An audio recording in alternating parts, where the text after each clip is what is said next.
O tema de hoje é nascido em Belém. Fala comigo. Mateus capítulo 2, versículo 1 até o 12, vai contar esse momento, né, onde os evangelhos falam sobre o nascimento de Jesus, mas Mateus capítulo 2, pode abrir aí, do versículo 1 em diante, vai esclarecer para nós o dia, o momento e o que ocorre à volta, né? Porque é importante entender todo o cenário que havia à volta do nascimento do nosso Senhor Jesus Cristo. Tendo Jesus nascido em Belém da Judéia, em dias do rei Herodes, eis que vieram uns magos do Oriente a Jerusalém e perguntavam: onde está o recém-nascido rei dos judeus? Porque vimos a sua estrela no Oriente e viemos para adorá-lo. Tendo ouvido isso, alarmou-se o rei Herodes e com ele toda a Jerusalém. Então, convocando todos os principais sacerdotes, escribas do povo, indagava deles onde o Cristo deveria nascer. Em Belém da Judéia, responderam eles, porque assim está escrito por intermédio do profeta: e tu, Belém, terra de Judá, não és de modo algum a menor entre as principais de Judá, porque de ti sairá o guia que há de apacentar o meu povo Israel. Com isso, Herodes, tendo chamado secretamente os magos, inquiriu deles com precisão quanto ao tempo em que a estrela aparecera. E enviando-os a Belém, disse-lhes: ide informar-vos cuidadosamente a respeito do menino. E quando o tiverdes encontrado, avisai-me, para eu também ir adorá-lo. Depois de ouvirem o rei, partiram. E eis que a estrela que viram no Oriente os precedia, até que chegando parou sobre onde estava o menino. E vendo eles a estrela, alegraram-se com grande e intenso júbilo. Entrando na casa, viram o menino com Maria, sua mãe, prostrando-se, o adoraram. E abrindo seus tesouros, entregaram-lhe suas ofertas: ouro, incenso e mirra. Sendo por divina advertência, prevenidos em sonho, para não voltarem à presença de Herodes, regressaram por outro caminho à sua terra. A gente vive um momento de profunda sensibilidade, pelo final do ano, pela data do nascimento de Jesus, e por entender, querido, que muitas pessoas às vezes tentam resolver em 10 dias aquilo que não conseguiram em um ano. Muitas pessoas tornam os seus dias urgentes. É um tempo que param para pensar no que aconteceu durante todo o ano. E é claro que Deus pode fazer um milagre em 24 horas. Mas não tem como você andar nessa urgência, porque essa urgência vai tornar você como muitos que no desespero buscaram a Deus e quando o desespero passou, largaram Deus novamente. Deus quer de fato um relacionamento. Deus quer o quê? Um relacionamento que dure, né, até a eternidade, que dure até a sua volta. A gente acabou de cantar uma canção que ela é extremamente emocionante, né, porque ela é bíblica, ela traz para nós uma lembrança de que um dia estaremos com Ele para sempre na glória, de que nós fomos aqueles que temos a salvação, é a maior gratidão que nós carregamos. O texto ele fala nascido em Belém. Fala comigo, nascido em Belém. Belém significa o Beth-Helen, né, chamada Casa do Pão. Não é à toa, não é uma coincidência que Jesus nasceu em Belém, onde o pão da vida veio ao mundo. É conhecido exatamente assim, como Casa do Pão, lugar do nascimento também de Davi, aonde aponta para o messianato, né, aquele que seria o libertador não só de Israel, mas de toda a terra. Ali, no nascimento de Jesus, havia muita expectativa empenhada. Expectativa que foi desde o Éden, quando veio ali a palavra que viria aquele que pisaria a cabeça da serpente. Expectativa que veio quando Abraão sobe com seu filho Isaque, onde diz que Deus proveria, né? Que Deus traria a provisão, que Deus traria o cordeiro que tiraria o pecado do mundo. Jesus é esse cordeiro reconhecido por toda a humanidade, ou pelo menos por todos aqueles que tiveram a experiência com ele.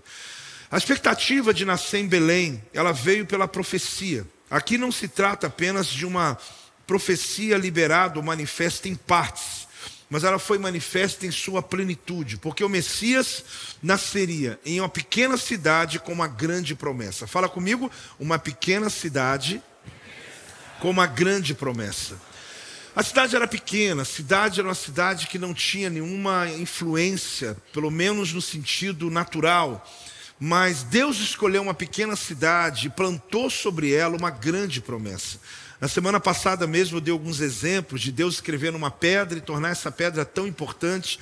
A glória de Deus vir numa sarça ardente e ali tornar aquela árvore tão maravilhosa. Jesus subir em cima de um jumento. Na verdade eu falava sobre como Deus trabalha. Deus escolhe um deserto para tornar o lugar da sua promessa. A cidade de Israel, o dia que você for, aliás, a cidade de Jerusalém, o dia que você for lá em Israel, você vai ficar muito surpreendido e pensar, meu Deus, Deus pega o globo terrestre, lugares como o Brasil, que é tão rico na sua natureza, e escolhe um lugar de argila, um lugar de um deserto árido, quase nada se aproveita, e diz que ali seria o lugar da sua promessa. É interessante porque Deus fez o mesmo conosco. Porque Deus pegou a nossa vida, que talvez seja como Belém, uma pequena cidade com uma grande promessa. Porque o que define, querido, é que a glória de Deus se manifesta naquilo que é improvável. Nós somos essa realidade. A glória de Deus se manifestou na sua casa, na sua vida, porque qualquer coisa que aconteça, todo mundo vai saber, foi Deus que fez. Quando as pessoas olham para você e olham quem você foi, quem você é, não se trata apenas do que você conquistou, mas quem você se tornou. E as pessoas percebem que só Deus pode fazer uma obra tão linda como essa. Até o teu rosto mudou, você está mais bonito, você está mais viçoso. Alguém não te contou isso não, né? E é claramente isso. Pessoas que veem você há muito tempo vão chegar nessa semana na sua casa, elas vão perceber alguma coisa aconteceu na sua casa. Alguma coisa aconteceu na sua vida. E é exatamente isso. Uma pequena cidade, uma grande promessa. A Bíblia fala que foi em dias do rei Herodes. Fala comigo, em dias. É interessante porque não é um acaso, a Bíblia dá esse detalhe. Porque Herodes ele foi um rei para Israel em um período onde ele morre no ano 4 a.C. Então existe aí uma questão, né, para vocês, os estudiosos aí de plantão, como que Jesus então nasceu nos dias de um rei que morreu 4 anos antes de Jesus. Na verdade, Jesus nasceu no tempo certo.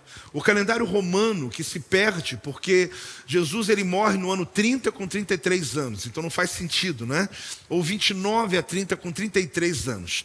Mas, na verdade, intencionalmente eu falo sobre essa data, porque ela não importa para nós esse detalhe, esse gap no calendário. O que importa é que a Bíblia diz que Jesus nasceu. A Bíblia mostra que foi no tempo de Herodes, esse homem que construiu coisas grandes em Israel. Só que mostra, para mostrar, aliás, para a gente perceber que ele nasce em um período de extrema violência, porque Herodes era um homem paranoico pelo poder. Pensa em alguém exagerado, medroso que alguém ocupasse o lugar dele.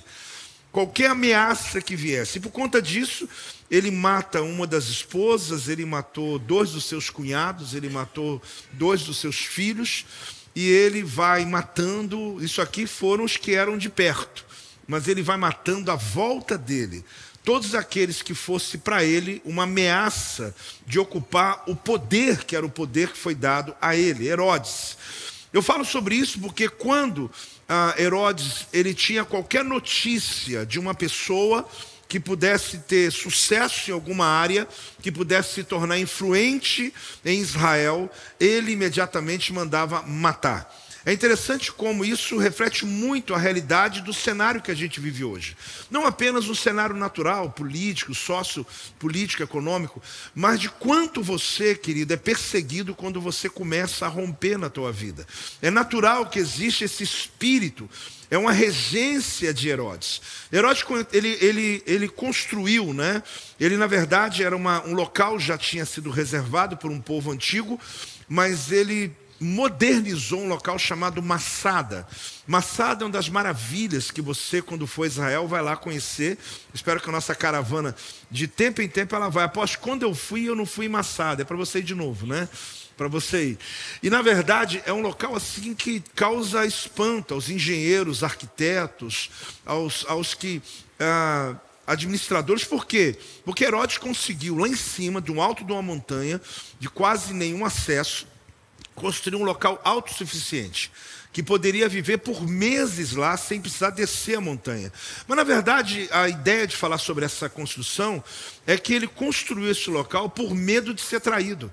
Ele tinha tanto medo da traição, ele tinha tanto medo de alguém governar o lugar dele, que numa situação de extrema necessidade, ele fugiria para Massada e de lá governaria. Nunca precisou, nunca usou o local. Na verdade, Massada faz parte de uma outra história que aconteceu no ano 167 a.C., aonde acontece a revolta dos Macabeus, e ali mora-se um grupo em Massada. Mas vamos lá. Herodes, então, querido, nesse cenário desesperado, paranoico, uma pessoa doente, a Bíblia fala que magos vieram visitá-los. A Bíblia fala que uns magos vieram visitá-lo. Quando esses magos chegam até Herodes, e naturalmente esses magos eram pessoas de influência, porque se não fosse de influência, não teria acesso a Herodes, não teria acesso ao palácio, não teria nenhuma forma deles conseguirem essa agenda, essa visita a Herodes. Eles eram pessoas importantes que vieram do Oriente. Quando fala do Oriente, que estranho para nós, porque Israel está no Oriente, para nós. Só que a Babilônia estava no Oriente para Israel. Era exatamente, eu diria, o Oriente do Oriente. Um lugar de uma influência de várias religiões, de um sincretismo religioso maior que já houve na história. A Babilônia era exatamente esse berço de um grande envolvimento com ações, com o misticismo, com o satanismo, com toda a área que você pode trazer de influência até hoje, vem grande parte da Babilônia, que era um império. Então a Bíblia fala que esses magos vieram exatamente dessa região, do Oriente. Eles são improváveis. Eu digo improváveis porque eles estavam seguindo uma estrela que apontaria para o nascimento do nosso Senhor Jesus Cristo. Quem deveria ver essa estrela eram os escribas, eram os fariseus, eram os saduceus, eram os estudiosos da Torá, mas improváveis. E é importante ver que o texto deixa claro para nós que foram magos. Eles chegam até Herodes e dizem o seguinte: nós queremos saber onde vai nascer o rei dos judeus. Irmão, você tem noção como que Herodes ouviu essa frase? Eu acabei de apresentar um homem que matou filho, matou cunhado, matou mulher, matou amigos, mandou matar quem fosse que tivesse. Quando ele ouviu isso, a Bíblia fala que houve um movimento ali no palácio e em toda Jerusalém. Ele manda chamar os escribas, manda chamar os estudiosos, e ele tem uma única pergunta: me digam, segundo a Escritura, segundo o entendimento de vocês, onde o Messias vai nascer. Agora, por que Herodes tinha tal conhecimento? Ele era idumeu. Ele vem de uma tribo chamada Edomita, descendente direto de Esaú. Então a briga antiga de Esaú com Jacó, quem está me acompanhando, dá um amém aí. Acho que eu acelerei um pouquinho aqui, né? Mas a ideia é só colocar você num cenário importante onde Jesus nasce. Ele, como idumeu, ele era circuncidado, ele também era cidadão de Israel e era cidadão romano. Então ele estava aqui numa posição muito importante para Roma. Por quê? Porque ele tinha conversa tanto com o Sinédrio, 70 anciãos, e ele tinha conversa com César. E por isso ele está numa posição muito importante, e fora a inteligência arquitetônica, da engenharia, que ele tinha, da matemática que ele tinha da época. Então, não é tão interessante levar tanto Herodes assim, mas só para você entender como que esse homem recebe a notícia. A Bíblia fala uns magos. A Bíblia fala o quê? Quantos eram? Fala para mim. É isso mesmo. Não, não é isso mesmo. Nunca foram 3. Apóstolo, você estraga minhas festas, meus projetos, né? Eu não tenho nenhuma intenção de fazer isso. A Bíblia nunca disse quantos são. Inclusive deram até nomes a eles, né? Lendários, né? Um deles, se não me engano, era Baltazar, alguma coisa assim. Eu fui dar uma lida sobre o assunto, porque eu fiquei pensando como que a criatividade humana ela é maravilhosa e como que a internet aceita tudo. Antigamente o papel aceitava tudo, né? Hoje é o nosso telefone. Mas não há problema. Tem coisas, querido, que elas são indiferentes, mas não eram 3. Assim como, eu vou ter que falar, né? Assim como o nascimento de Jesus para nós é muito importante. Só que 25 de dezembro, querido, que nós estamos celebrando o Natal sem nenhum problema. Inclusive já lhe disse, está reunida a família, ore e lembre o motivo pelo qual estão celebrando. Só que Jesus não nasceu em dezembro. E eu não posso, é mais forte que eu, né? Eu não posso deixar minhas ovelhas sem o conhecimento. Mas não é para você sentar na mesa de Natal e começar a discutir esse assunto, tá bom? Isso vai dar ruim, vai dar problema, não tem necessidade alguma.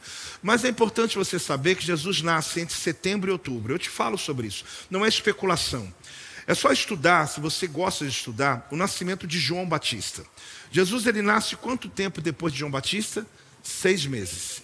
João Batista ele foi concebido no turno de Abias. O pai de João Batista ele era um sacerdote, onde haviam turnos em Israel. Era ao todo 24 turnos que haviam em Israel. Quando as 10 tribos do Reino do Norte foram invadidas, essas 10 tribos que foram invadidas por Senaqueribe no ano 712, elas nunca mais voltaram para Israel. Preste atenção, nunca mais voltaram. Elas deixaram de existir, foram extintas. No ano 586, quando Nabucodonosor ele invade o Reino do Sul, haviam 2 tribos, Judá e Benjamim. Eles passam 70 anos de exílio, mas eles mantêm-se firmes. Então, quando você chega no período de Jesus, eles já são chamados de judeus, não mais israelitas. Por quê? Porque eles são descendentes de Judá. As 10 tribos, é lógico que existem pessoas vivas delas, mas não havia mais nenhuma referência. Então, como se funcionava o turno do templo? Ele funcionava onde sacerdotes trabalhavam a cada 15 dias ao ano. É chamado turnos de 24, dividido por 24. O que significa que havia o turno de Abias. Zacarias, o pai de João Batista, ele trabalhava exatamente no turno. Quando se calcula o turno dele e calcula o nascimento de João Batista, você vai saber o nascimento de Jesus, ok? Apóstolo, não entendi nada.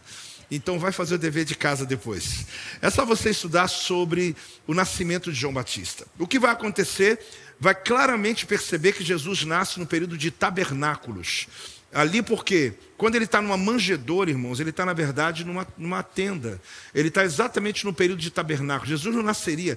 Agora em Israel, nessa data, o inverno é muito grande. Não teria como. Mas para que gastar tanto tempo nisso? Só para você comover e entender que para nós, querido, o nascimento de Jesus foi em setembro, outubro. Por isso que quem nasceu nessa época são pessoas maravilhosas. Quem nasceu em setembro, outubro aqui? Entre setembro, outubro. Vocês são demais, né? Nasceram no mesmo mês que Jesus nasceu. Só que eu nasci quando ele foi concebido. Porque Jesus foi concebido em dezembro. Então, eu não acabei não falando isso no primeiro culto hoje, né? É menos, a bola agora, né? Jesus nasce no período de Hanukkah. É exatamente esse, ele é concebido no período de Hanukkah. Então, o que a gente está falando aqui? Sobre o nascimento de Jesus. É um tema de hoje. É sobre o Cristo que nasceu em Belém, numa pequena cidade com uma grande promessa. No período de muita pressão, porque Herodes era um homem doente. E ele queria matar todo mundo que viesse, de alguma maneira, trazer alguma influência da época. Jesus foi protegido. Ele foi o quê? Ele foi protegido de uma maneira extraordinária. Quando os magos, a Bíblia fala uns magos, não eram 3, tá, gente? A Bíblia não fala se eram 2 ou se eram 5, a Bíblia fala que eram uns, não era um também, é no plural. Mas a gente confunde porque eles trouxeram ouro. Por ser 3 presentes, alguém decidiu que eram 3 magos. Então, e a decisão ficou lá atrás e a gente repete a decisão. Se eram 3, amém, glória a Deus, aleluia. Mas quando eles chegam na casa, no palácio de Herodes, eles eram pessoas de influência e por isso eles decidem perguntar ao rei, perguntar àquele que tinha maior influência. Esses magos achando que todo mundo daquela cidade também estava olhando os sinais. Porque, irmãos, os sinais estavam em cima de Jerusalém, estava indo para Belém, que fica só 8, 10 quilômetros. Então, quer dizer, se você está olhando uma estrela a 8, 10 quilômetros, ela está quase no mesmo lugar. Eles achando que todo mundo de Jerusalém estava pronto. Por quê? Por causa do sinal. Só que as pessoas de longe conseguiram perceber o que as pessoas de perto não perceberam. Tome muito cuidado, querido, para você não ser só um frequentador de igreja e que não consegue perceber quando Deus está se movendo. Porque às vezes você está tão perto da estrela, tão perto da luz, tão perto da revelação, mas se move religiosamente apenas. Deus quer realmente que você tenha conhecimento. Tem um crente que vai dar um amém ou não? A gente corre esse risco, inclusive eu corro, os pastores correm, porque o conhecimento muitas vezes rouba de nós, querida, a revelação. Às vezes a busca pelo conhecimento, eu amo buscar o conhecimento, ele rouba de nós o conhecimento do hoje, ele rouba a paixão do ontem. Tem muitas pessoas que eram muito mais entregues ao Evangelho, muito mais entregues. Apóstolo, porque eu fui descobrindo muita coisa. Na verdade, tantas coisas que você foi descobrindo, talvez não faz nenhum sentido a descoberta. Porque se a descoberta te afastou de Deus, na verdade ela não fez nenhum sinal, não fez nenhum sentido para a tua vida. Pessoas que buscam o conhecimento só pelo conhecimento e não pela aproximação. O projeto de Deus, querido, é quanto mais você conhece a presença, mais eu conheço a Deus, menor você se torna. E você diz, meu Deus, eu não sou nada mesmo. Porque essa é a experiência de quem busca o conhecimento de Deus. Quem está aí, dá um amém? Não é verdade, gente? Por mais que você se aproxime, aqui você descobre o seguinte, Mateus 2:2. Vamos ler, por favor, Mateus capítulo 2, versículo 2. E perguntaram, onde está o recém-nascido rei dos judeus? Quem está perguntando? Uns magos. Porque vimos a sua estrela onde? No Oriente. E o que eles fizeram? E viemos adorá-lo. Eles estão seguindo a estrela. Agora, uma pergunta que não pode calar. Como que magos, que são pessoas que são conhecidos como feiticeiros, místicos, eles conseguiram enxergar o que os escribas, doutores da lei, doutores da Torá, não conseguiram enxergar? É importante você entender que esses magos vindo da Babilônia, eles carregam uma influência de um homem chamado Daniel, o profeta Daniel. Vamos ler 2 textos para a gente poder basear isso. Daniel 2,48 diz assim, então o rei engrandeceu a Daniel. Vamos lá, então o rei engrandeceu a Daniel e lhe deu muitos grandes presentes. E o pôs como por governador de toda a província da Babilônia, como também o fez chefe supremo de todos os sábios da Babilônia. Quem são esses sábios? Daniel capítulo 5, versículo 11, quando a Babilônia caiu, Daniel capítulo 5 é quando a Babilônia caiu, é quando entrou uma mão no meio de uma festa bagunçada que Beltesazar estava fazendo, filho de Nabucodonosor. Ele faz uma festa e ele causa uma afronta. Quando o pai dele havia invadido Israel, eles haviam roubado os utensílios do templo. Quem está me acompanhando? Esses utensílios, por mais que Nabucodonosor fosse um homem ímpio, louco também, ele respeitou. O seu filho não. Ele faz uma festa, uma rave lá, uma bagunça mesmo, comida para todo mundo, bebida à vontade, até aí tudo bem.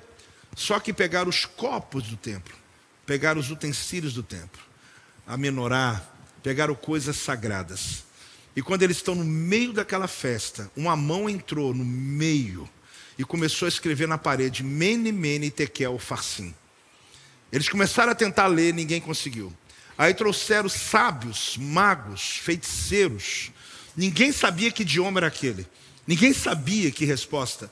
A Bíblia diz que, é interessante você ler em casa depois, que o rei ficou tão desesperado que o joelho dele batia um no outro, que ele tremia por dentro, porque naquela hora a casa caiu. A Babilônia, irmãos, para quem estuda história, caiu da noite para o dia.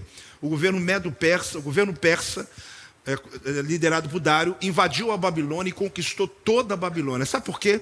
Porque simplesmente eles brincaram com as coisas de Deus. A Babilônia cai, um grande império. Mas é interessante que aí a mãe de Beltesazar, uma das esposas de Nabucodonosor, disse assim, meu filho, quando o seu pai passava por situações como essa, ele chamava um homem chamado Daniel. Daniel já estava com 85 anos de idade. Ele foi levado para o exílio na sua adolescência. Já estava há 70 anos no exílio. E quando ele ouviu sobre Daniel, eles chamam Daniel, e Daniel estava ainda na Babilônia. Daniel nunca saiu da Babilônia, nunca voltou para Jerusalém.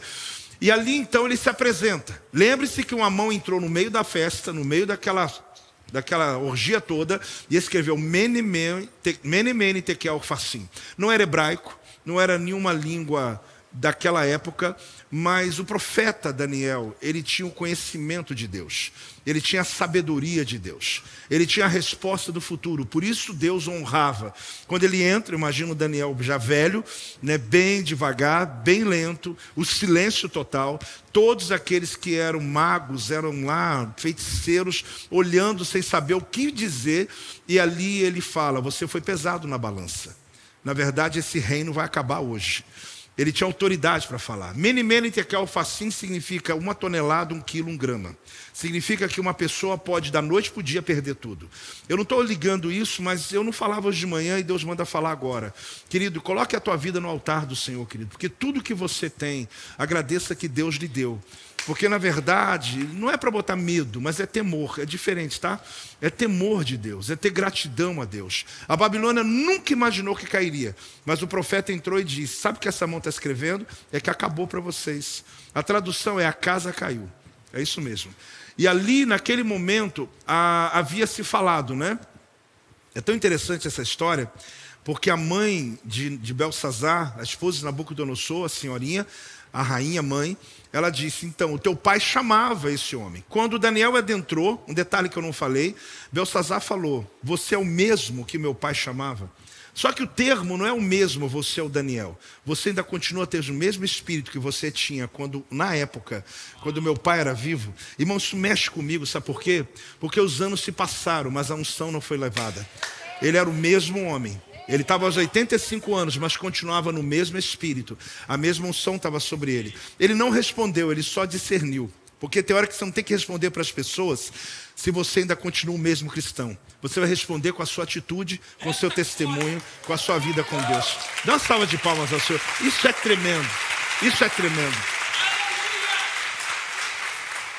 Então, eu expliquei tudo isso para dizer para você que claramente esses magos que vieram visitar Jesus no nascimento, eles tiveram, Daniel está 500 anos antes deles. Essa influência de Daniel como chefe dos magos, eu li o segundo texto, né? Que fala que ele é chefe dos magos. Daniel 5:11, alguém me fala aí? Me empolguei, né? Se li, eu leio de novo, né? Melhor assim, né?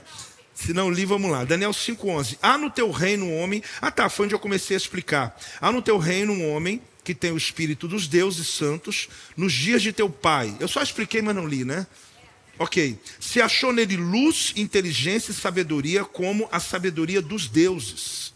Teu pai, o rei Nabucodonosor, isso é a mãe dizendo para o filho, que era o rei vigente na época.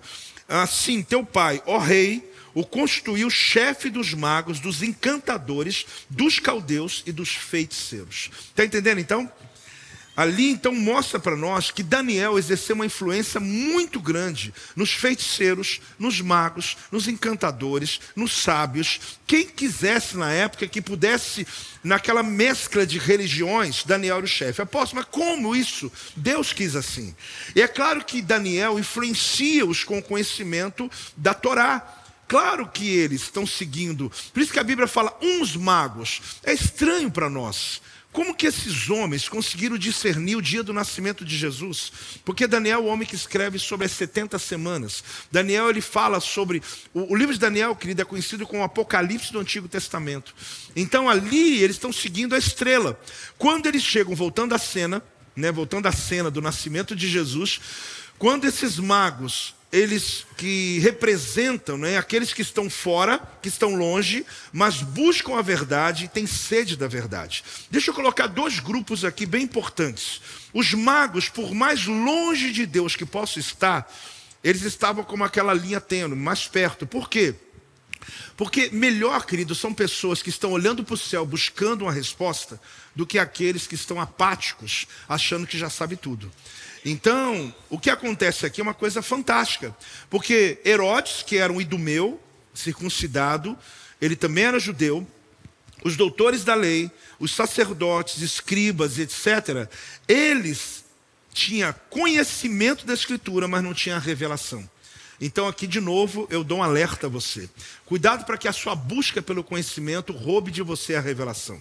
Cuidado que a sua busca por racionalizar a Bíblia e tentar olhar a Bíblia de maneira filosófica, ou volta a dizer, eu dei um alerta há meses atrás aqui, no momento profético, eu me preocupo com você que é minha ovelha, de olhar na internet achando que tudo que se lê da Bíblia é Bíblia, irmãos. A Cabala não é um livro que se deve ler. A Cabala é uma visão mística, que inclusive crê na reencarnação. Eu estou falando aqui porque tem gente muito desavisado, ouvindo pregadores, líderes, pastores que estão usando textos da Cabala e estão, uau, apóstolo, é sabedoria divina. Não. Não é. É sabedoria milenar, é importante o conhecimento sempre em todas as áreas. Mas eu cito algumas coisas aqui porque o Espírito Santo está mandando falar. Porque ao final de ano a gente precisa saber que linha vamos seguir, que caminho vamos seguir. Irmãos, Bíblia pela Bíblia. A Bíblia, ela já é o suficiente. Leia qualquer outro livro, mas quando você abrir a Bíblia, lembra que a Bíblia é revelada pelo Espírito de Deus. Qualquer outro livro que você lê, você está tentando entender o espírito do autor. E você pode até tentar entender aquele livro. E eu não estou dizendo que você não deve ler. Leia, seja conhecedor. Mas lembre-se que a Bíblia não é como qualquer livro, querido. A Bíblia se revela no Espírito. A Bíblia se revela dentro de nós. E ela é a coisa mais maravilhosa, mais tremenda, que eu já conheci na minha vida. Eu estou lendo já desde os meus 17 anos intensamente. Me converti aos 14, comecei a estudar teologia com 17. E eu não consigo passar um dia sem abrir a Escritura e me surpreender e falar: Deus, que janela que o Senhor está abrindo aqui. E o mais tremendo, que tudo que aprendo, a libertação não é só pessoal, a libertação também acontece com você. Porque quanto mais você mergulhar nas Escrituras, sua casa será abençoada. Quanto mais você mergulhar nas Escrituras, sua empresa será abençoada. Quanto mais você mergulhar, tem um pentecostal aqui, nas Escrituras, todos à sua volta serão libertos. Porque a Escritura, a palavra de Deus, liberta. Celebre a palavra. Pode celebrar pela palavra de Deus. Glória a Deus. Glória a Deus. Então nós temos dois grupos. Aqueles que acham que sabem e aqueles que estão buscando a verdade. E aqueles que estão buscando a verdade estão olhando para o céu. Apóstolo, mas eles estavam olhando para as estrelas. Não importa, pelo menos estava buscando a verdade. Todo aquele que está nas trevas, querido, mas está buscando a luz, vai encontrar, vai achar. Porque Jesus vai se revelar a você, nem que seja em sonho, como está acontecendo. Pessoas estão se convertendo através de sonhos com Jesus. Pode acreditar, Deus vai se revelar em nome de Jesus. A Bíblia diz que parou sobre onde estava o menino. Fala comigo. É isso mesmo, parou sobre onde estava o menino. Mateus 2,9 diz assim: depois de ouvir o rei, partiram, e eis que a estrela que viram no oriente os precedia, né? E à frente, até que, o que acontece? Chegando, parou sobre onde estava o menino. Nós temos uma geração, como ele disse, que está continuando ainda a olhar para o céu. Após a ida de Jesus, quando Cristo ele teve a sua ascensão aos céus, quantos dias depois da sua morte e da sua ressurreição, aliás? 40 dias. Aqui, muitos viram Jesus subindo aos céus, e ele assenta à direita do Pai. Ali, uma grande multidão continua olhando para o céu, e nós continuamos olhando, dizendo que Maranata, Jesus, ó vem, venha Jesus, porque sabemos que assim como ele foi, ele voltará. Só que muitas pessoas estão buscando sinais, os sinais dos tempos. Continua olhando para as estrelas. Como ele disse, eu não vejo isso com maus olhos. Que eu prefiro conversar com uma pessoa que mesmo que ele tenha um caminho que ele está seguindo, buscando a luz, e mostrar para ele o caminho que ele precisa encontrar, que é Jesus Cristo, o único Senhor e Salvador, não há outro, do que alguém que está achando que já sabe tudo sobre Deus e às vezes não tem uma experiência real com o nosso Senhor Jesus Cristo. Os sinais continuam vindo. Os magos estavam seguindo a promessa. Os magos estavam seguindo o quê? A promessa. Eles sabiam de uma promessa. Eu citei aqui Daniel para você entender a influência que a Babilônia teve. Eu não disse isso, é importante esse detalhe. Você sabe que quando os judeus voltaram para Jerusalém após terminar o exílio, muitos continuaram morando na Babilônia. Muitos não voltaram e ficaram ali, seguiram a vida deles. E por isso essa influência é muito relevante. Agora, o que trouxe você até aqui hoje, talvez tenha sido a mesma coisa que trouxe aqueles homens, ou que trouxe você um dia a Jesus. A busca por uma promessa. Saber que existe algo a mais do que a vida que você viveu até hoje. O ser humano tem dentro dele, querido, uma necessidade de Deus. Isso é provado tanto na questão teológica, quando você sabe que Deus soprou nas narinas do homem o fôlego da vida. Ele deixou um espaço dele dentro de cada homem. Ali ninguém pode ocupar. nenhuma escritura, outra escritura, nenhuma experiência, nenhuma emoção, nenhuma religião, nada pode ocupar o espaço que Deus colocou dentro da gente. No dia que você aceitou Jesus como Senhor e Salvador da sua vida, aquilo que você sentiu no teu espírito foi que esse espaço foi preenchido.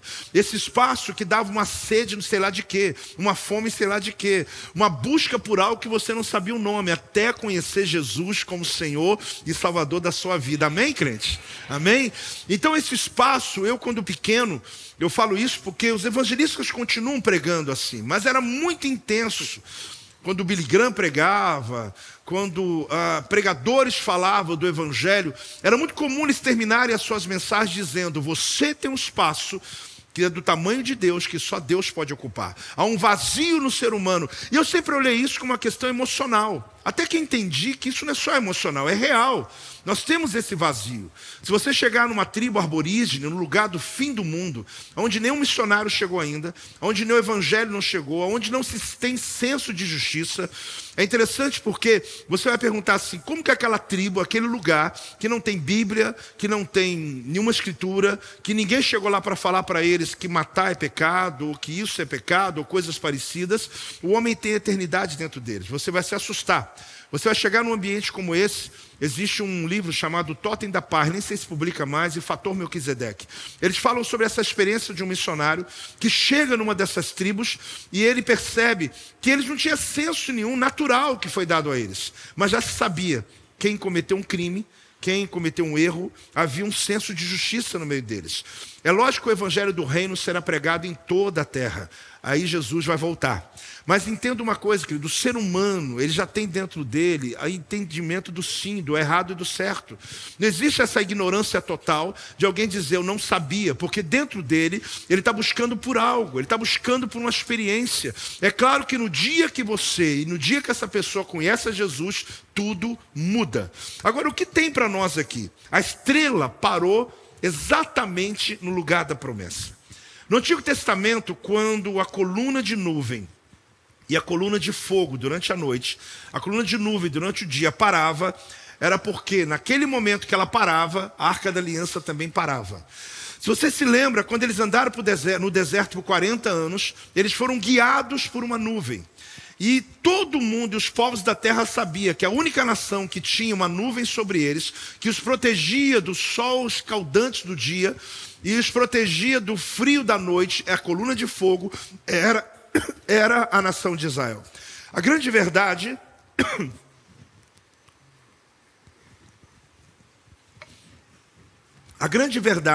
é que quando essa nuvem parava, eles paravam também a Arca da Aliança. Então, o que eu entendo com isso? Que quando a estrela parou, lá eles entenderam que a Arca da Aliança mudou de endereço. O que significa que quando Jesus nasceu, querido, dali em diante, não havia mais sentido a Arca da Aliança, que nem havia mais, mas que não havia mais sentido o templo. E quando Jesus morreu na cruz do Calvário, o véu foi rasgado do alto a baixo. Que véu é esse? O véu que separava as pessoas de poderem se aproximar de Deus. Quem está aí, diga amém. O véu foi rasgado na morte de Jesus, porque dali em diante não havia mais o sentido de alguém ter que ligar você a Deus. O religar, a religião não tem sentido, porque todo ser humano que diz Jesus Cristo, tu és o Senhor da minha vida, você tem livre acesso através do sangue do Cordeiro ao trono da graça. Você até pode pedir para orar por você, mas acredite, o mesmo lugar que eu entro, você também entra. Você tem acesso à presença de Deus, porque não tem a ver ali por pessoas boas ou ruins, tem a ver com aqueles que confessaram Jesus e pela graça sois salvos, não mediante a obras, para que ninguém se glorie nelas, mas simplesmente pelo fato de você confessar, fazer o que, igreja? Confessar com a tua boca e declarar Jesus Cristo, eu reconheço na terra que não há no céu, nem debaixo da terra, outro Senhor que possa me levar à presença do Pai. Tu és o caminho, a verdade e a minha vida. Essa declaração te salva do inferno. E aí eu pergunto, por que não fez ainda? Apóstolo, eu já fiz. Aqui mostra para nós que a luz parou, ou seja, a estrela parou, porque a promessa de Deus na sua vida, querido, é como um holofote que vai em sua direção. Você carrega uma promessa dentro de você. As pessoas podem até não enxergar essa promessa com clareza, mas elas vão perceber no decorrer da tua história.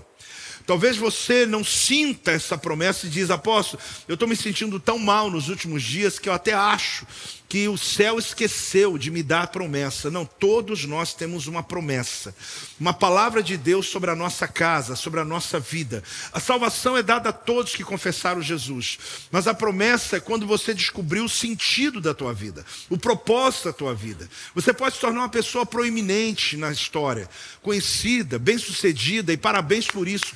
Mas se você não viver o propósito que Deus tem para você, a infelicidade vai te alcançar em algum momento da sua história. Eu não estou dizendo e amaldiçoando ninguém. Eu estou dizendo que é o que acontece. Você pode se tornar uma pessoa muito bem-sucedida porque você buscou o teu próprio projeto e não o projeto de Deus. E aí você descobre que quando eu descubro esse propósito de Deus, há uma promessa aqui sobre a tua vida. Levante as suas duas mãos aí, levante bem alto. Você vai chegar em lugares onde ninguém te conhece, mas o céu te conhece. E por isso desconhecidos vão lhe conceder acesso, vão facilitar a tua vida. E você, mesmo que você não entenda o porquê, mas Deus vai te abençoar em lugares onde você nunca imaginou, porque as pessoas não te conhecem, mas o céu te conhece. E holofotes vão brilhar em sua direção, e Deus vai te abençoar em lugares improváveis. Eu libero e profetizo sobre a tua vida, e quem recebe se expresse. Dá um glória aí em nome de Jesus. Bem alto em nome de Jesus. Isso é maravilhoso. Isso é maravilhoso. Mas, apóstolo, eu não consigo entender isso. Talvez você não precise entender. Você precisa só tomar posse pela fé.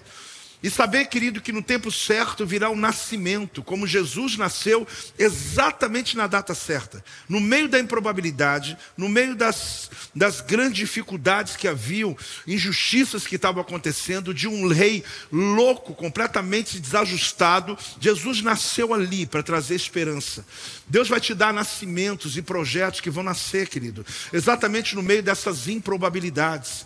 Agora acredite, a promessa faz que o holofote brilhe em sua direção. Agora cuidado, fala quem está ao teu lado, mas tome cuidado. Apóstolo, mas cuidado por quê? Você não acabou de dizer que eu vou ser um abençoado em lugares improváveis? Que eu não preciso nem ser conhecido pelas pessoas, mas o céu me conhece? É isso mesmo. Agora é muito importante você lembrar, querido, que existem lugares que você entra, que você não devia nem entrar mais, e que o céu também te conhece lá, né? Sabe aquele dia, né? Aliás, é bom falar isso em tempos como esse, né? Que parece que alguns até se esquecem de que é cristão e fala: depois do carnaval eu volto na igreja, né?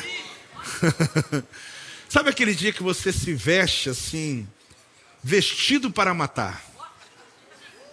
Vestido para matar. Saiu para causar mesmo, para acontecer. Esqueceu. Teve um lapso que o Espírito Santo está habitando em você. Irmão, aí tu lá tá lá, né? Final de ano, com a caneca na mão. Eu não vou dançar porque eu não sei, né? Mas tá lá no movimento. Aí chega alguém e fala com você assim: o que você está fazendo aqui? Aí você fala: eu estou junto com vocês, mas você não pertence a esse lugar. Porque o céu sabe quem é você, tá, querido? Você está vestido para matar. Aí quando aproxima alguém, você fala: é hoje, hein? Aí a pessoa se aproxima e fala assim: você é fulano de tal, você pode orar por mim, porque eu estou oprimido? Aí você fala: que decepção. Eu achei que agora ia acontecer. Irmão, o passado que você viveu não lhe pertence mais. Você não cabe dentro dele. Você vai passar vergonha lá. Não tem jeito. Isso é importante colocar isso na sua cabeça, que o céu sabe quem é você e o holofote ilumina onde você está. Seja onde você estiver. Então escolha os lugares. Inclusive nesses próximos dias, eu acho que o Espírito Santo está revelando aqui agora, né? Para que a gente comece a perceber e não passar essa decepção pessoal, né? Porque você está com Jesus, a luz de Cristo brilha em você. O império das trevas, querido, ele sabe quem é você também. Então não tem jeito mais. Viva o Evangelho de Jesus. Chega nos lugares já se apresentando, já mostrando quem é você, que você está ali para fazer diferença mesmo, né? Não vai ficando ali misturado, né? E vão ver o que vai acontecer. De repente me descobriram. né? E vão descobrir mesmo, tomara que logo no primeiro momento, né? Então, a ideia de trazer esse entendimento a você é perceber que há uma promessa, e a promessa te denuncia. E quando eu caminho com Deus, isso é maravilhoso. Mas quando eu caminho sem Deus, querido, é uma crise de pessoas que insistem em tentar viver num mundo que você não pertence mais a ele. E fica tentando achar a mesma experiência que você teve no passado, e você não vai encontrar isso mais, porque o Espírito de Deus está aí dentro de você. Tem um caminho maravilhoso e sobremodo excelente que Deus construiu para você na presença de Deus. Esse é o caminho que Deus tem para você. Tem um crente tomando posse aí? Dá um glória.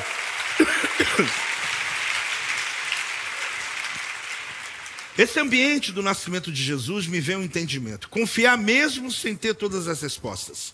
Fala comigo. Confiar mesmo sem ter todas as respostas. É assim que eu vejo, porque Maria era virgem, José não era o pai biológico. Jesus nasce nesse ambiente de pureza. Um ambiente onde as pessoas estão mais dispostas a confiarem do que entenderem. Eu vou repetir. Um ambiente onde pessoas, elas estão mais dispostas a confiarem do que entenderem. Existem momentos, querido, claro, que a Bíblia se explica em todos os níveis. Mas tem momentos que você não tem que preocupar em entender, mas sim confiar. Em ouvir uma voz de Deus, uma palavra do Senhor. Olhar aqui José, ele não entendeu tudo no princípio sobre a gravidez de Maria. Foi difícil para ele. Na condição que ele estava, mas ele confiou que aquilo era algo que Deus criou. Que era um propósito de Deus. Ali você imagine José, ele chegando e ouvindo a história de Maria. Eu fiquei grávida através do Espírito Santo de Deus. Agora, se pareceu com a Maria no tempo de hoje, Jesus já nasceu, tá? Naquela época, realmente, a profecia tinha que se cumprir. Maria não tinha tido nenhuma relação sexual, porque senão Jesus nasceria em pecado, porque o homem e a mulher já é concebido em pecado. Exatamente desde a natureza adâmica. Jesus foi concebido pelo Espírito Santo, para que ele não nascesse em pecado. Ele passou 33 anos nessa terra sem cometer um pecado. Ele passa todo esse tempo vencendo o pecado. Ele era 100% homem. A grande vitória de Jesus foi essa, querido. E ele foi tentado, sim ou não? Ele foi tentado, mas ele morre na cruz do Calvário em pureza. E por isso ele venceu a morte. Porque o salário do pecado é a morte. Ele não pecou. E por isso, quando a morte o pegou, na verdade, ali entrou a ilegalidade no reino espiritual. Deus, querido, ele vela pela palavra dele. Deus tem a palavra dele acima dele mesmo. Quando o próprio filho pediu para que ele pudesse passar o cálice, ele não passou o cálice, porque ele precisou que a palavra se cumprisse. Mas quando o inferno errou e matou um homem sem pecado, o inferno perdeu a chave do inferno, perdeu a chave da morte, perdeu a chave do destino da humanidade. E ela está na mão do Senhor hoje. E ele hoje, todo aquele... Pode celebrar, pode celebrar. Pode celebrar. Por isso Jesus é o meu rei, ele é meu Senhor, ele é toda a minha adoração. Não tem ninguém que se compara a ele. Você pode ler sobre alguns homens que foram importantes e até bondosos, e que morreram, querido, mas nunca serão adorados, nunca serão celebrados. Eles são como pó diante do nosso Senhor Jesus Cristo. Por isso, se tem uma coisa que afasta de Deus é a idolatria. Porque quando alguém idolatra ou reconhece qualquer ser humano que passou por essa terra, irmão, você está se afastando de Deus e debaixo de um peso muito grande. Fazer o que for preciso para não deixar morrer aquilo que Deus está fazendo nascer. Foi o que eles fizeram. José e Maria fugiram para o Egito. É até estranho, né? Os magos descobrem o nascimento. Eles vão morar no Egito. É tudo improvável. Mas Deus queria mostrar para nós que é numa improbabilidade que Ele age. Onde ninguém espera, que Ele se move. E ali o que você está disposto a sacrificar para não deixar morrer o que Deus está fazendo viver. Tem uma coisa importante, a gente já caminhando ao final dessa palavra hoje, é aprender a gerar o que Deus... Aprender a gerar o que... é de Deus. Fale comigo. Aprender a gerar o que é de Deus. Não foi Deus que gerou o que era, o que na verdade estava em Maria. Mas Maria gerou o que estava sendo gerado por Deus. Eu digo isso porque nós temos muita vontade que Deus abrace nossos sonhos. Mas às vezes nós não queremos abraçar os sonhos de Deus. A gente quer muito que Deus compre nossa briga. que compre nossos projetos. Eu não digo que está errado você fazer esse tipo de oração, mas essa oração é uma oração muito imatura. Eu já ensinei vocês a orar aqui na igreja. Ao invés de você pedir por proteção e provisão, pede uma missão. Porque toda pessoa que tem missão tem escolta de anjos e tem provisão de Deus. É só visitar minhas mensagens antigas que eu vou lhe mostrar sobre isso. Mas não está errado em falar: Deus, me dá um emprego, me dá sustento, proteja a minha vida. Só que isso é uma consequência. Isso é o quê? É uma consequência. Porque uma vez que eu tenho uma missão, os céus trabalham ao meu favor. Quando eu busco o primeiro lugar, a justiça e o reino de Deus, todas as outras coisas, irmãos, isso é verdade, vão sendo acrescentadas na vida do crente. Você pode continuar orando assim, mas é a oração de quem começou na fé. Você deve aprender a orar e dizer: Deus, me dá uma missão para o próximo ano, me dá um projeto, me dá o que eu me envolva, porque eu sei que se eu estiver fazendo a tua vontade, ao invés de pedir o Senhor para fazer a minha, eu fazer a tua, vai ser muito melhor a minha vida. Quem está aí para dizer um amém diante disso? Então os dois, tanto José quanto Maria, eles aprenderam que cuidar do que Deus gerou é muito mais importante do que pedir a Deus para cuidar do que eles geraram. Porque Jesus era um fruto de Deus, era um projeto de Deus na terra. E eles entregaram a própria vida nesse projeto. A gente vai acessar várias narrativas bíblicas que trazem esse entendimento de pessoas, querido, que sonharam os sonhos de Deus. De pessoas que abriram mão do sonho pessoal para realizar o que Deus colocou dentro deles. Pessoas que largaram parentela, família, até bens, deixaram para trás barcos, juntas de boi, o que tinha na época, simplesmente para cumprir a missão que Deus havia entregue a eles. Eu não vejo ninguém aqui decepcionado, eu não vejo ninguém dizendo me arrependo, de forma alguma. Diz a Bíblia que fez como o anjo ordenou. Mateus capítulo 1, versículo 24 e 25, diz assim: despertado José do sono, fez como lhe ordenara o anjo do Senhor e recebeu sua mulher. Você está entendendo? Ela estava grávida. E ele assume isso. Contudo, não a conheceu. Ou seja, não teve relação com ela enquanto ela não deu à luz a um filho. E quem pôs o nome de Jesus. Mas Maria morre virgem. Não, irmãos, ela teve vários filhos. São coisas que você tem que ler na Bíblia. Ela teve vários filhos depois com José. A grande questão é que aqui nesse momento eles se mantiveram em santidade, para que Jesus nascesse na santidade. Então ele abre mão do seu próprio desejo, da sua própria vontade, para que ele pudesse cumprir um propósito de Deus na terra. A pergunta é o quanto você está disposto a abrir mão daquilo que você deseja para realizar o desejo de Deus na terra. Mas apóstolo, eu vou ter que abrir mão de ser feliz. Você está enganado, querido. Você vai ser muito feliz se você cumprir a missão que Deus colocou na tua vida. Deus quer que você prospere em todas as coisas, mas você tem que aprender que o maior projeto desse nascimento de Jesus, mas se foi agora ou foi em setembro, não importa. É o que aconteceu com aqueles homens. Eles encontraram Jesus, e você? Fale a pessoa do lado: eles encontraram Jesus, e você? Você também encontrou Jesus, porque esse é o grande propósito aqui. No meio de tantas estrelas, uma estrela fez sentido para eles. Quanto ao tempo que você ainda vai buscar Jesus, você vai determinar hoje. Quando eles viram aquela estrela brilhando, aquele neném recém-nascido, diz a Bíblia que prostrando-se o adoraram e abrindo seus tesouros entregaram-lhe suas ofertas: ouro, incenso e mirra. Quais as ofertas? Você percebe que quando eles olharam para Jesus, viram o cumprimento da promessa, aqueles magos, aqueles homens influentes, ricos, importantes, eles trouxeram ouro, incenso e mirra. Eles apresentam diante de Jesus, além daquilo que eles tinham para suas viagens. Ouro, porque é o presente apropriado para um rei. Jesus, ele nasceu para ser o rei dos reis. Por isso apresentaram ouro a Jesus. Incenso, porque é um presente dado ao sacerdote. Porque o sacerdote teria que ter incenso para apresentar diante do Pai. E mirra é um presente dado a alguém que vai morrer. Porque a mirra é usada para embalsamar o corpo dos mortos. Então ali já estava falando sobre aquele que é o rei verdadeiro, o sumo sacerdote perfeito e o supremo salvador dos homens. Ouro, incenso e mirra, presentes proféticos, apontando para o destino que o nosso Senhor Jesus teria. Aquele pequeno bebê tinha sobre ele toda a esperança da humanidade. Herodes queria matá-lo, mas ele foi protegido porque a tua promessa será protegida. Deus vai esconder você. assim como escondeu Jesus do inferno e dos perseguidores. Nem os demônios sabiam quem era Jesus, porque se soubesse, ele ia soprar no ouvido de Herodes. Ninguém sabia, e ali ele foi protegido até que a promessa se cumprisse completamente. A palavra de Deus é que o Senhor está escondendo você do império das trevas.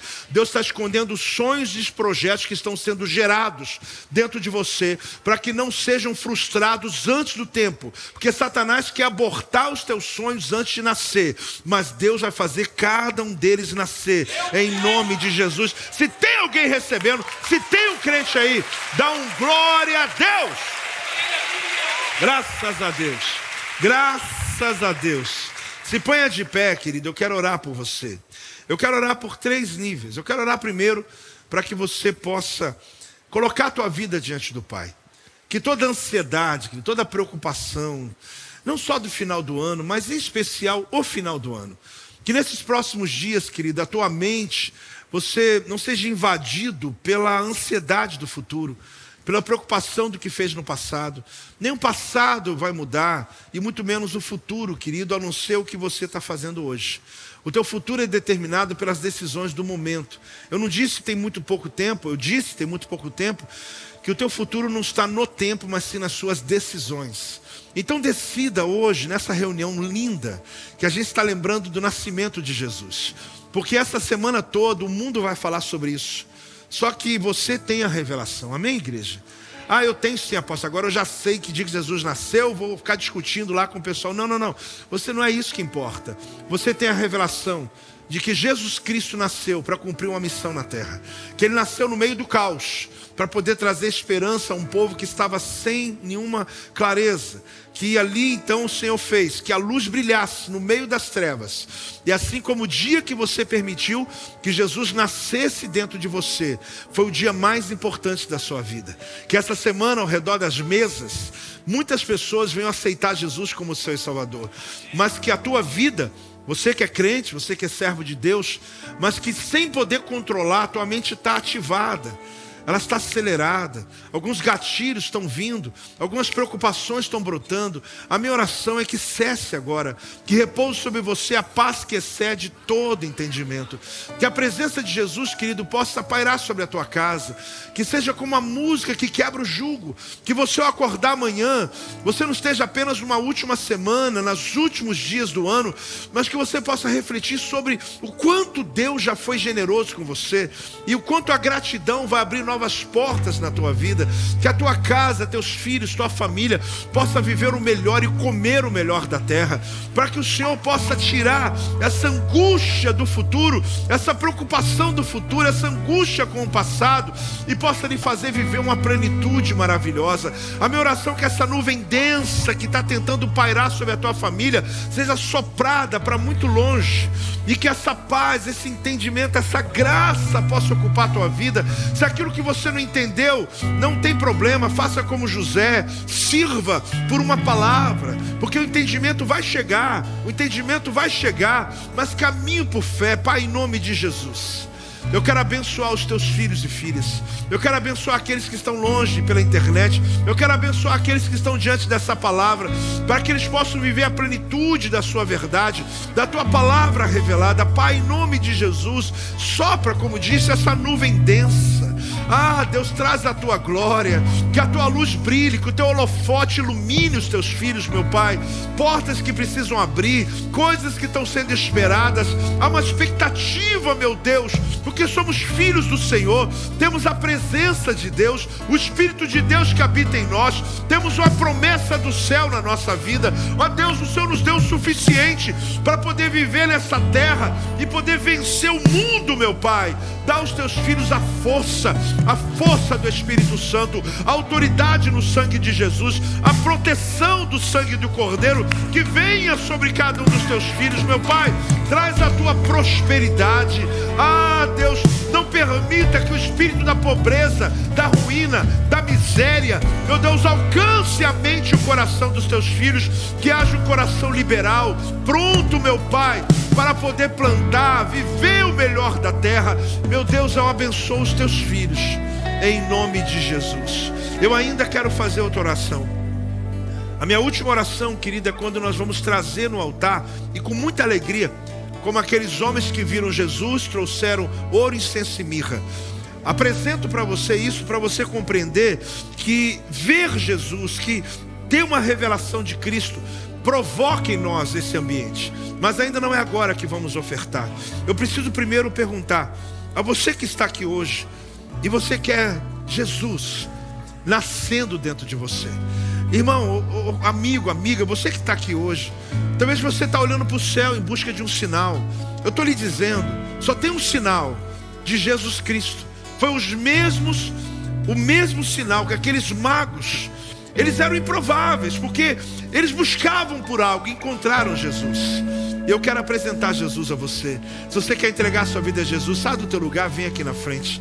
Se você quer nesse momento, não é momento de oferta agora, é de você agora entregar a vida a Jesus. Se você está interessado, se você entende a força dessa palavra, não fique aí, sai do teu lugar e faça Jesus nascer na tua vida.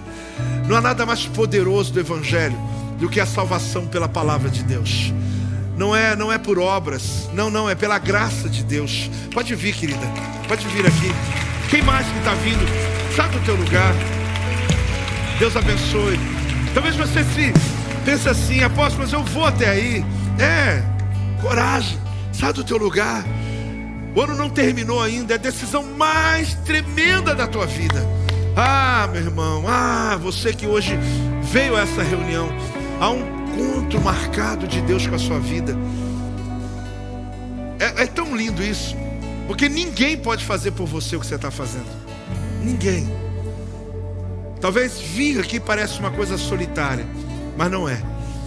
Você já sai do teu lugar e anjos de Deus já começam a acompanhar os primeiros passos da sua vida. Podem vir. Fica aqui, olha. Pode ficar aqui. Isso. Sabe, é uma decisão tão bonita, é uma decisão tão importante, é uma decisão tão relevante na tua vida. Esse convite, ele é muito direto, né? Parece que atravessa o peito de alguém. Alguém imagina, mas meu Deus, eu vou me mover até aquele altar. É a coisa mais linda. É o nascimento. É como o nascimento de uma criança que sai da escuridão do ventre materno e nasce para uma vida nova. O choro, ele vai acontecer, mas não é de tristeza. É por você poder vislumbrar o novo tempo na tua vida. Querido, eu insisto em dizer para você, a vida que vivemos sem Jesus, ela pode até ser sobrevivida, mas a vida abundante com Jesus, pode vir, querida. A vida abundante, pode ser mais alto suas palmas, se você vai se expressar. A vida, pode vir. Vocês duas. Sabe, não tem outra coisa. Apóstolo, mas assim, né? Não tem como assim. Alguém pegar na minha mão, eu coloco. Se você levantar a mão, alguém pega na tua mão e traz você. Alguém vai te ajudar.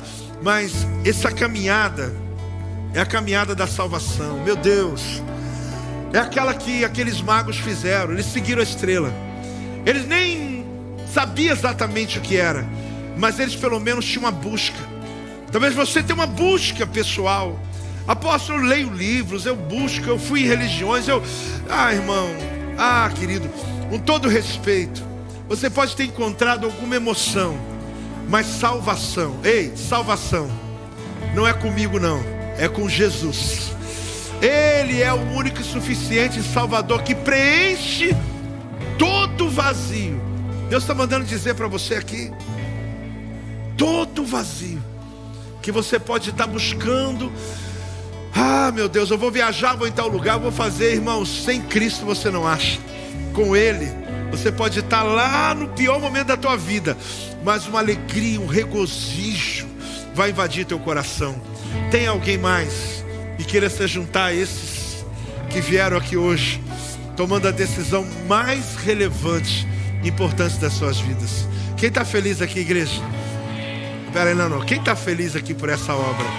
Glória a Deus. Olhe bem, vocês que estão aqui na frente, você veio, que coisa boa. É tão bom ver quando alguns meninos, meninas, alguns novos, que poderiam ainda estar dizendo, será que eu preciso de Jesus? Irmão, nossos filhos, eles precisam aceitar Jesus. Não é porque teu filho está salvo, não. Você sabe disso, né? Ele precisa tomar a sua decisão. Vocês que estão aqui na frente, eu estou muito feliz por vocês. Estou muito feliz por vocês. Porque eu sei que é duro.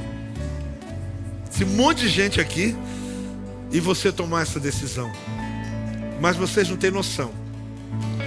Não têm noção das cadeias que vão sendo quebradas enquanto vocês andarem. É verdade. Porque só uma coisa que Jesus pede da gente. Ele diz, olha, eu bato a porta. E ele bate. Se você não abrir, ele não entra. Mas olha, se você, como abriram hoje a porta, ele diz, eu vou entrar. Aí ele entra. Aí, meu irmão, essa é a hora que o inferno treme. Por quê? Porque ele assume o lugar. Ele diz, eu cearei com você e você comigo. É a coisa mais linda e mais tremenda. Vocês vão fazer oração comigo e todo mundo vai ajudar, amém, igreja? Nós vamos fazer porque tem gente que fala, pô, toda vez eu faço, porque na dúvida, né, eu já garanto de novo, né? Não por isso, mas porque se fosse hoje e você não tivesse entregue a vida a Jesus, você entregava hoje, sim ou não? Sim.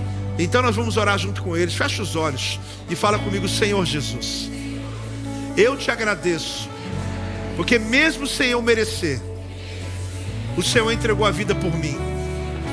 E hoje eu sei que a minha vida é preenchida plenamente pela tua presença. Por isso, com a minha boca, eu declaro e o recebo como o meu Senhor e como o meu Salvador, em nome de Jesus, amém. Olhe para trás, veja a tua família, celebre. Eita! Mais alto, igreja do avivamento! Olá, que bom que você assistiu o nosso canal do Projeto Vida. Se inscreva em nosso canal para que você possa saber quando estivermos ao vivo e também você poder participar e nos fazer saber aquilo que mais tocou no teu coração, a mensagem que mudou a sua vida. E claro, você pode ser um mantenedor desse projeto e basta você clicar para fazer a sua contribuição e fazer diferença na vida de tanta gente.